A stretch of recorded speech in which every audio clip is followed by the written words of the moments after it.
భారతీయులందరికీ republic day శుభాకాంక్షలు।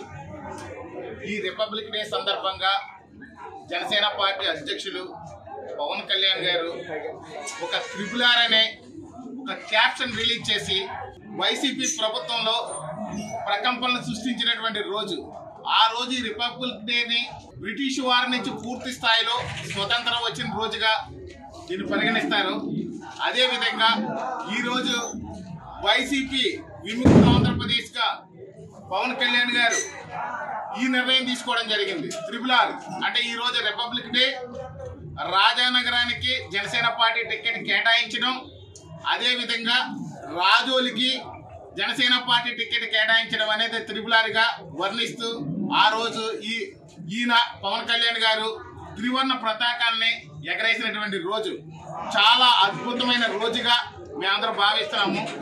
ఈ యొక్క రాజానగరం అనేది జనసేన పార్టీలో ప్రథమ స్థానంలో ఉండడానికి గల కారణం ఇక్కడ జనసేన నాయకులు, కార్యకర్తలు, వీర మహిళలు, జన సైనికులు సమిష్టిగా పోరాడి తెచ్చుకున్నటువంటి ఈ సీట్ ఇది స్వతంత్రం కంటే గొప్పగా మేము భావిస్తున్నాం।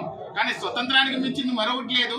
కానీ మేము ఈ యొక్క విముక్తి అనే దానికి జనసేన పార్టీకి పెద్ద స్వతంత్రం వచ్చిందన్నట్టుగా మేము భావిస్తున్నాము।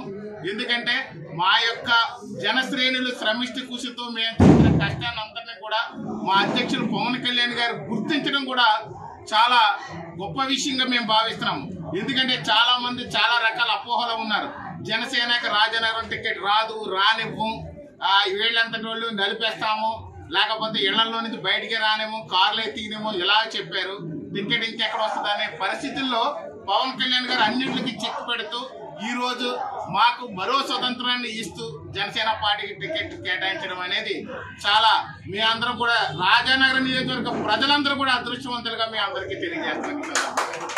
అంతేకాకుండా మా యొక్క జనశ్రేణులు ఇంకా సమిష్టిగా పనిచేసి ఈ యొక్క టీడీపీ జనసేన నాయకులందరూ కూడా ఐక్యతతో వెళ్ళి ఇక్కడ వైసీపీని ఖచ్చితంగా ఓడిస్తూ 50,000 ఓట్ల మెజారిటీతో జనసేన పార్టీని గెలిపిస్తామని చెప్పి సందర్భంగా తెలియజేస్తున్నాను।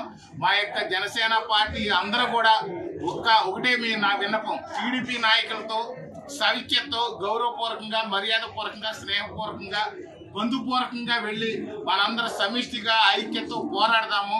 ఎలాంటి వైసీపీ వాళ్ళు క్రియేట్ చేసి ఈ యొక్క మనకి డిస్టర్బెన్స్ని పరిగణలో తీసుకోవద్దని మిమ్మల్ని అందరినీ కోరుతూ ఈ యొక్క రాజానగరం నియోజకవర్గ యావత్ ప్రజానీకం తరఫున, రాజానగరం నియోజకవర్గ జనసేన పార్టీ తరఫున పవన్ కళ్యాణ్ గారికి సర్వదా కృతజ్ఞతలు తెలియజేస్తూ ఖచ్చితంగా మాత్రం జనసేన పార్టీ తరఫున ఈ యొక్క అఖండ మెజారిటీతో గెలిచి రాజానగరం ప్రజల చిరకాల వాంఛలన్నీ కూడా తీరుస్తూ ఇక్కడ ఉన్న సమస్యలన్నింటినీ కూడా పరిష్కారం దిశగా మేము ప్రయాణం చేస్తాం ఈ సందర్భంగా తెలియజేస్తున్నాం। జై జనసేన, జై పవన్ కళ్యాణ్ గారు। టీడీపీ జనసేన ఐక్యత వర్ధిల్లాలని కోరుకుంటూ సెలవు।